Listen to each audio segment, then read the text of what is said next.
Yahobu, Bapak Ibu Pendeta, Sinenge, Majelis dan warga Gereja Amin, ini adalah channel YouTube Sinode Gereja Amin. Karena itu, bagi yang mencintai Gereja Amin, tontonlah, subscribe, like, dan bagikan. Gereja Amin yang tangguh, mandiri, dan peduli. Tuhan Yesus memberkati.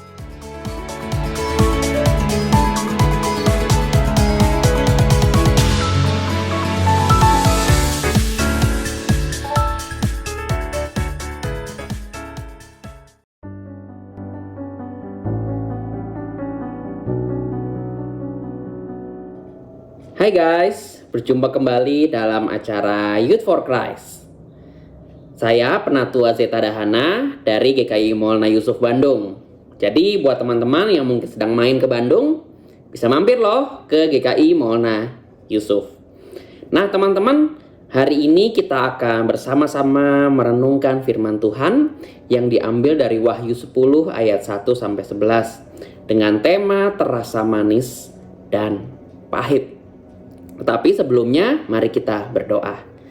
Tuhan yang maha baik, izinkanlah kami untuk terus belajar dan mengerti apa yang menjadi kebenaran-Mu.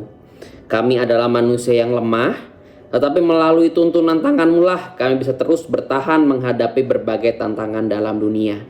Dan firman-Mu itulah yang menjadi penjaga bahkan penuntun jalan kami ketika kami tidak tahu harus melangkah kemana.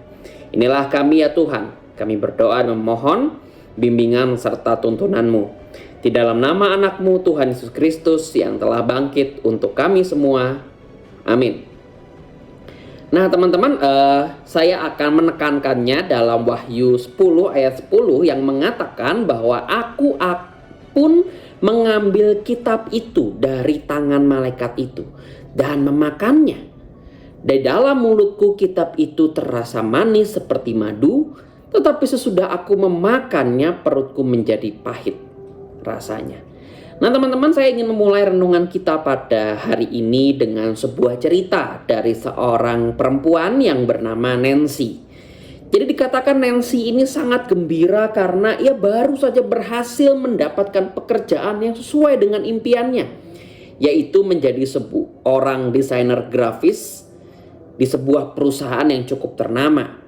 Mungkin dari antara teman-teman juga ada yang bekerja sebagai desainer grafis.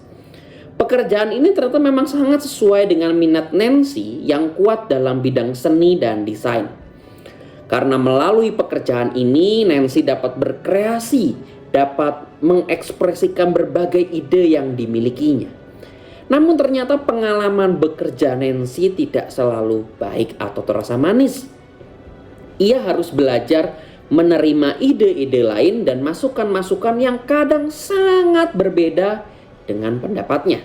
Terkadang perbedaan konsep dan ide ini memunculkan perdebatan yang cukup sengit dan terasa tidak nyaman. Nancy memahami bahwa ini adalah sisi pahit dari pekerjaannya. Namun ia memilih memanfaatkan kesempatan ini untuk mengembangkan kemampuan komunikasi dan lebih membuka pikirannya. Setiap tanggung jawab memang memiliki sisi yang manis sekaligus pahit. Teman-teman yang dikasihi Tuhan, dalam bacaan kita Yohanes mendengar suara yang memerintahkannya untuk mengambil dan memakan kitab yang terbuka. Suara itu memperingatkan bahwa kitab tersebut akan terasa manis seperti madu tetapi pahit di perut. Kemudian Yohanes menerima perintah untuk bernubuat, menyatakan perkataan Tuhan kepada semua orang. Di sini mungkin bukan berarti makan kitab beneran ya teman-teman ya, bukan pakai sambal makannya gitu, enggak. Tetapi di sini Tuhan hendak menyampaikan bahwa menyampaikan firman Tuhan adalah tugas yang mulia. Terasa manis karena menyatakan kebenaran demi terwujudnya damai sejahtera.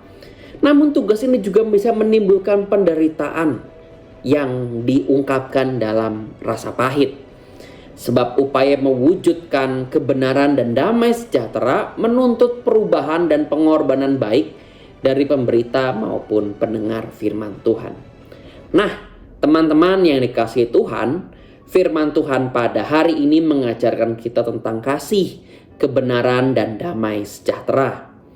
Perwujudan semua itu membutuhkan upaya dalam kehidupan sehari-hari. Meskipun untuk mewujudkannya diperlukan perjuangan yang terasa pahit, ingatlah bahwa pada akhirnya ada rasa manis yang bisa kita rasakan.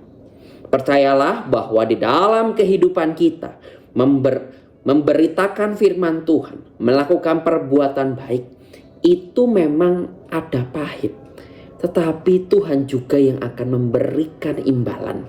Tuhan yang akan memberikan rasa manis, bahkan memberikan berkat kepada kita semua. Maka ajakan bagi kita semua untuk senantiasa memberitakan firman Tuhan.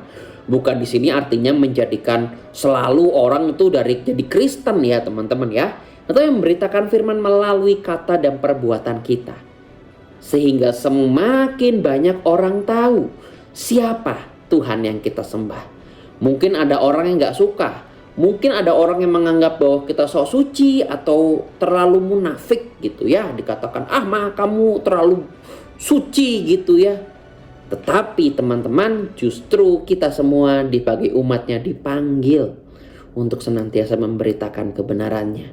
Karena tahu Tuhanlah yang akan menolong, bahkan memberkati kita ke depannya. Mari kita berdoa. Tuhan yang maha baik, tolong kami untuk senantiasa bisa memberitakan firman-Mu. Kami tahu Tuhan, memberitakan firman-Mu bukan sesuatu yang mudah, tetapi kami percaya Allah lah yang bekerja, bahkan memberikan kesenangan dan kesukaan pada akhirnya. Kami berdoa Tuhan untuk kami sehari-hari, kiranya Engkau yang selalu pimpin kami, jaga kami, dan berikanlah kami hati yang riang gembira setiap harinya. Inilah kami ya Tuhan, kami berdoa dan memohon hanya dalam nama anak-Mu Tuhan Yesus Kristus. Amin. Demikian teman-teman renungan kita pada hari ini. Jangan lupa ya untuk subscribe, untuk like, lalu kemudian bagikan kepada teman-teman yang lain. Kiranya Tuhan yang memberkati kita semua.